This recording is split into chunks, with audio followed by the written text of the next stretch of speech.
Pauli applied to the University of North Carolina's graduate school.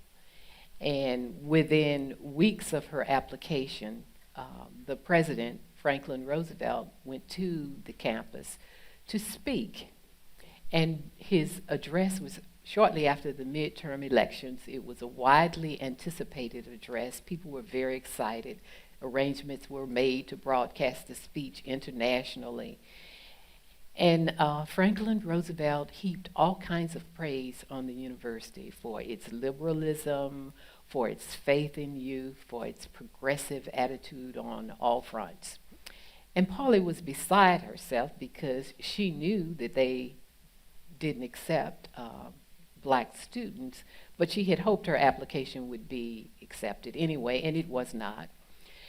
And when she read the transcript of the president's speech in the New York Times, she was living in New York, in Harlem at the time, she just could not sit still. So she, with her trusty typewriter, began a 3-page single-space letter, which she sent to the president, calling him to task for his praise of the university and the university's policy, which forbid the admission of black students, forbid the hiring of black professional staff in any capacity.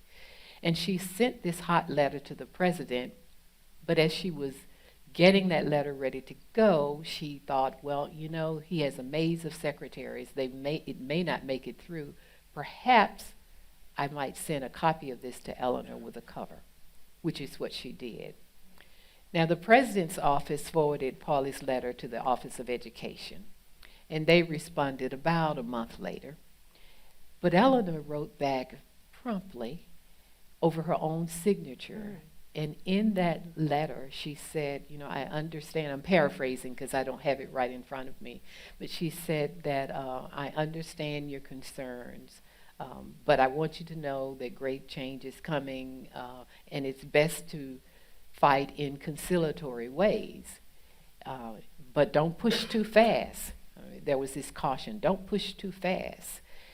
And Pauli was very happy to get this letter from Eleanor. However, she was not about to accept the advice that she needed to slow down or be more patient. So this was symbolic of the relationship in the early stages when the relationship first began.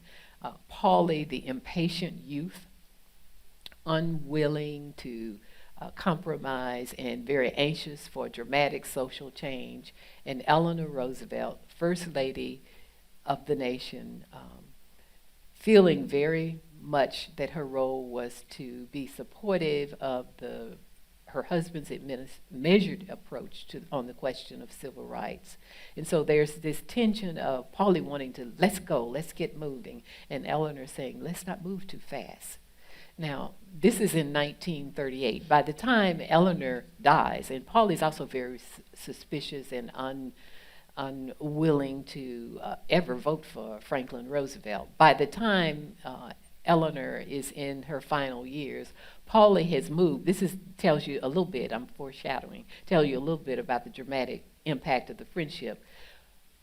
Pauli moves from being someone who could never vote for Franklin Roosevelt, who is suspicious of the two-party system, to becoming a registered voting Democrat.